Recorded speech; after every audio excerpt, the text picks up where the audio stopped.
When was the last time you admitted that you didn't know something? We live in a society that values definitive answers, but definitive answers often do more harm than good, because there's very little certain when you're asking questions about faith, justice, and ethics, questions about how to live a good life. As humans, we are hardwired for connection. Survival demands that we belong to a group, and it's that belonging that keeps us safe. Criticism and rejection, that puts that sense of safety and belonging at risk. So we embrace the dominant narrative of our particular group and look at the entire world through that lens. Questioning the dominant narrative is not safe. Neither is uncertainty.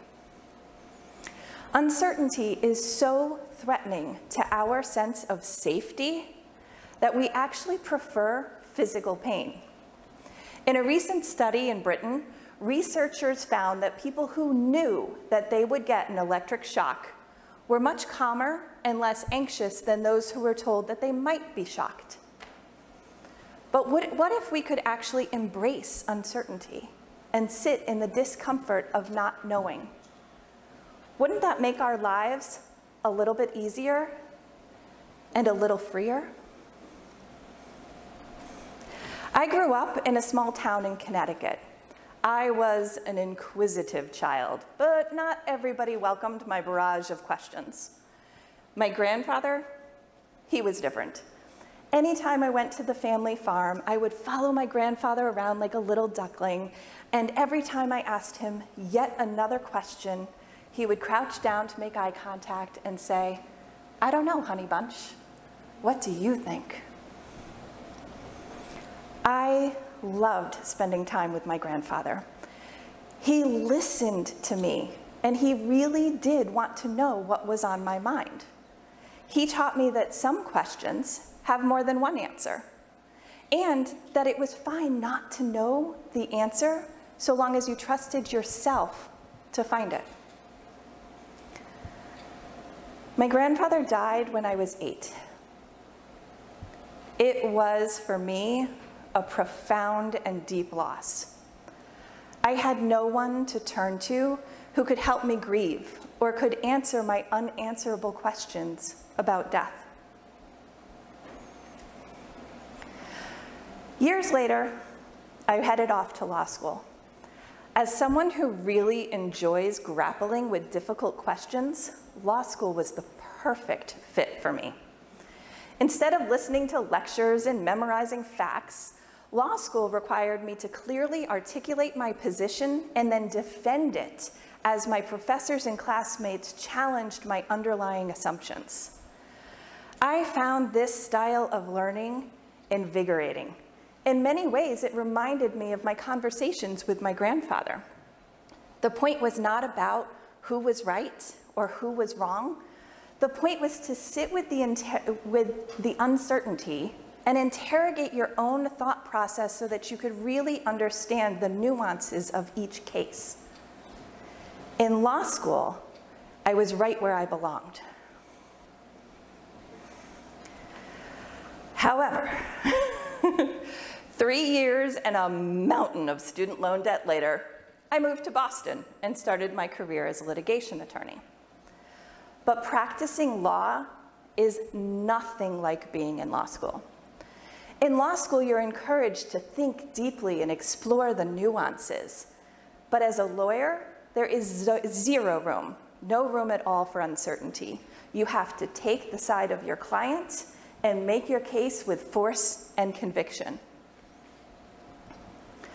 About 9 months after I passed the bar exam, my mentor came into my office at the law firm and closed the door. Michael was a senior associate, and we often worked together. I saw that you offered to help with the new case. I was pleased. I really enjoyed working with Michael, and it felt like the feeling was mutual. You won't be working on this one. In that moment, my heart sank. All of my secret fears that I was not good enough seemed to be confirmed. So I took a deep breath and tried to maintain my composure. When we say we need someone to help on a new case, that doesn't mean that we need you, Erica. You're very good at your work, but I am afraid that you are spreading yourself way too thin, and you are not doing a good job of managing your caseload. I looked at the evidence scattered around my office. He had a point. Case files and hastily scribbled notes were everywhere. I had already pulled several all-nighters that month, and I regularly came into work on the weekend. Michael was right not to let me take on another case, but he was wrong about my ability to manage my caseload. The truth is that my entire identity was wrapped up in being an attorney. I couldn't let myself question whether the hard work and the crushing debt that had gotten me there were worth it. So I distracted myself with work. I intentionally took on as many projects as possible to silence the voice inside my head telling me that I had made a colossal mistake. But that voice kept getting louder and louder and louder, and it was getting harder and harder to drown it out. A few months after that conversation I had with Michael, I left the practice of law.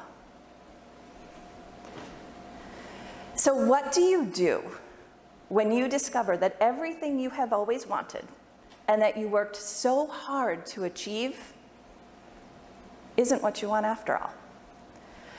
I was an attorney, but now I was completely lost. Finding my way back to myself took time. Now, I'm not a terribly patient person, so I tried to speed up the process. I hired a career coach. I read every book I could get my hand on that would tell me what to do with my life.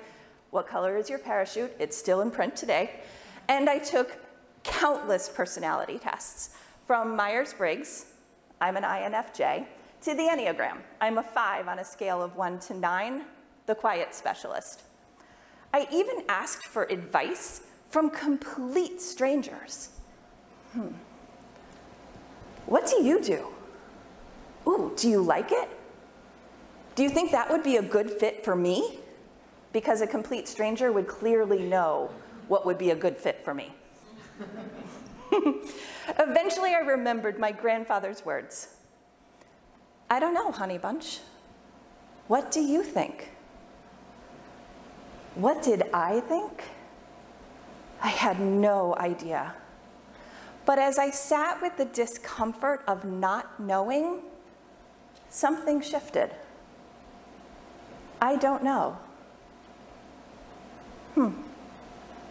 I realized that other people could offer advice, and they did, and their support, but that I was the only one who could decide how I should live my life.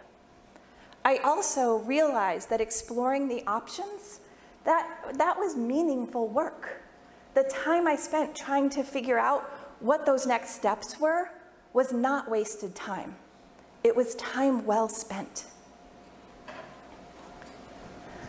I had to learn how to trust myself again. I had to stop listening to my very insistent inner critic and start listening to my inner wisdom. I had to give up on certainty and perfection, places that I had found a lot of comfort over the years, and embrace experiments and imperfect action. This, by the way, is an experiment. I had to stop being afraid of not knowing and start following my curiosity. It was around this time that I got serious about my morning writing practice. I believe that writing is a powerful tool for self-awareness and personal growth. All you need is a pen, a notebook, and you've got a safe place to explore questions, explore your ideas, and figure out what you think about whatever you want to explore.